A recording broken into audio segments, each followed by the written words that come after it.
বাংলাদেশের ফুটবলের নবজাগরণ কিংবা পুনর্জন্ম যে যাই বলি না কেন, দেশের ফুটবল যে আবার মাথা উঁচু করে দাঁড়াবার চেষ্টা করছে। তাই তো নতুন সাজে সেজেছে ন্যাশনাল স্টেডিয়াম।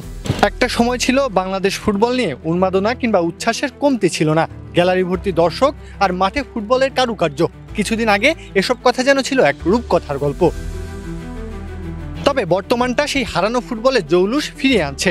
হামজা সমিতদের আগমন ফুটবল মাঠে আবারও সেই উচ্ছ্বাসের প্রাণ ফিরিয়ে আনছে।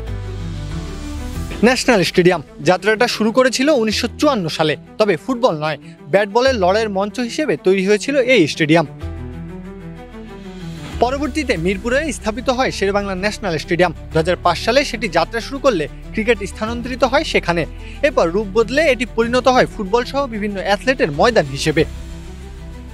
তবে অবহেলা অনাদরে ধীরে ধীরে অকেজো হতে থাকে ফুটবলের এই সূতিকাগার। 2020 সালে সর্বশেষ আন্তর্জাতিক ম্যাচ হয়েছিল বাংলাদেশ বনাম নেপালের বিরুদ্ধে। এরপর নতুনভাবে এই স্টেডিয়ামে প্রাণের সঞ্চার করানোর সিদ্ধান্ত নেয় বাংলাদেশ ফুটবল ফেডারেশন। 2021 সালে প্রায় 158 কোটি টাকা ব্যয়ে শুরু হয় সংস্কার কাজ। অত্যাধুনিক সব প্রযুক্তির ব্যবস্থা, সেই সাথে আন্তর্জাতিক মানের কথা চিন্তা করে নেওয়া হয় সমস্ত পরিকল্পনা। আর যার শেষটা হতে যাচ্ছে 2025-এ এসে।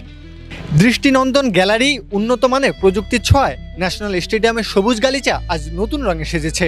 18,300 দর্শক ধারণ ক্ষমতা সম্পন্ন গ্যালারিতে ফুটবল জোয়ার আবারও শুরু হতে যাচ্ছে হাতে গোনা কটা দিন পরেই। কাঁধে কাঁধ মিলিয়ে লড়াই করবে হামজা, সমিত, জামালরা।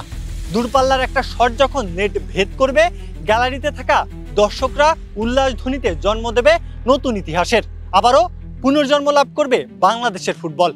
ন্যাশনাল স্টেডিয়াম থেকে প্রত্যয় হক কাব্য, খেলা 71।